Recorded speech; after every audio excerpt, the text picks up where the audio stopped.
السلام عليكم ورحمة الله. أهلا بكم أحلى متابعين ومشتركين. أهلا بكم في فيديو جديد. شايفين الفيديو بتاعنا النهاردة؟ عفوا، ده كيكة باردة من غير فرن ومن غير بيض ومن غير دقيق. كيكة بالمانجا، تحلية باردة هتعجبكم بإذن الله.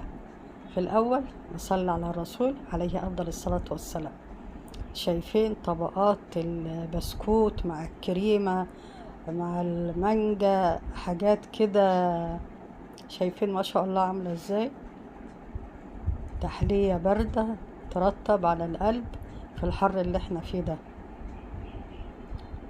عندي هنا طبقات البسكوت مع الكريمة مع قطع المانجا، نغمات موسيقية كده واحنا بناكلها. شايفين عاملة ازاي؟ والطريقة سهلة جدا، ما فيهاش مواد كتير. سهلة التحضير، هتعجبكم بإذن الله. والله من جمالها ما أقدر أقاوم. شايفين عاملة ازاي؟ يا جماله يا جماله، حاجة آخر طعم.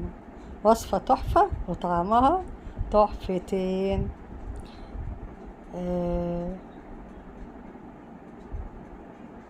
لو عايزين نعرف الجمال ده عملناه ازاي، يلا نبدأ.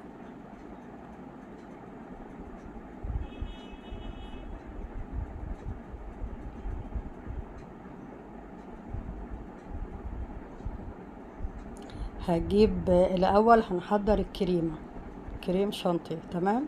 هجيب بولة واحط فيها كوباية كريم شانتيه خام، وعليها 2.5 معلقة سكر، يا سكر انت وهي.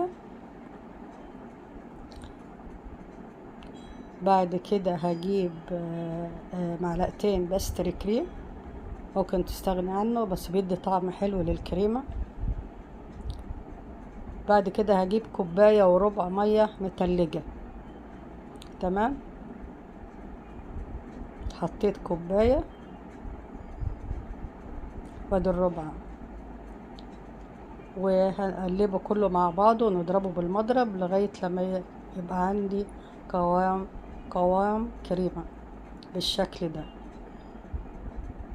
عندي المقادير بقى، عندي هنا ده بسكوت شاي بيكون سادة، وعندي الكريمة اللي احنا عملناها، وقطع مانجا مقطعنا قطع صغيرة.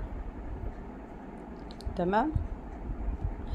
هجيب قطع المانجا اللي عندي وهحطها على الكريمة، وهنقلب كله مع بعضه. وصفة لذيذة، جربوها بصراحة تحفة وسهلة، ما بتاخدش وقت. هنقلب الكريمة مع قطع المانجا. بعد كده هحضر بايركس اللي هعمل فيه. هجيب شوية لبن حليب بدرجة حرارة الغرفة، وهحط البسكوت في اللبن، وبعد كده احطه في الطاجن. تمام. بعد كده هنزل بقى بطبقة من الكريمة اللي هي بالمانجا اللي احنا عملناها، هنفردها بالشكل ده.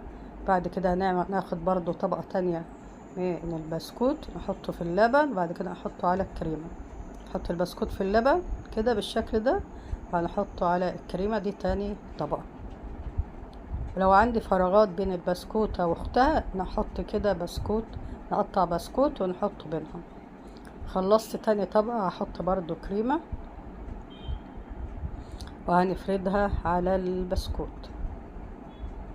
برضو هعمل بقى اخر طبقة هنا. طبعا عندي البسكوت ما ياخد، وزي ما انتوا حابين ارتفاع الكيكة دي بنحط بسكوت تبع الارتفاع اللي احنا عايزينه. انا عملت هنا 3 طبقات من البسكوت. هحط اخر حاجة كريمة بقى. شايفين سهلة ازاي؟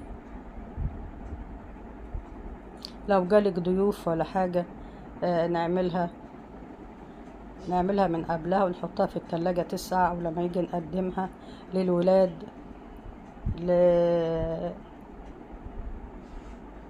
هنمسح البايركس كده ونحطها بقى في التلاجة عشان الكريمة تمسك. كده طلعناها من التلاجة. ممكن نسيبها كده، ممكن نحط عليها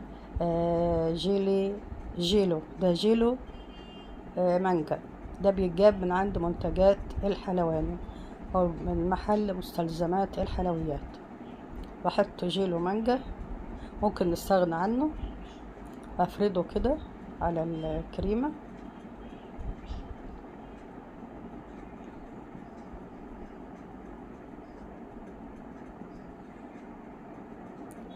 نفردها بالشكل ده. ممكن نسيبها كده بقى ونقدمها، وممكن نحط عليها بقى ايه قطع مانجا تحفة بقى. هنا حطينا قطع مانجا عليها، نفردها بالشكل ده ونسيبها بقى في التلاجة لغاية ميعاد التقديم. ودي كانت وصفة النهاردة، كيكة المانجا أو كيكة باردة بالمانجا. هتعجبكم بإذن الله، وصفة سهلة، جربوها. كنت معكم ماجدة عبد الرازق، مطبخ ماجي وجوجو. أسيبكم في رعاية الله وأمنه، مع السلامة.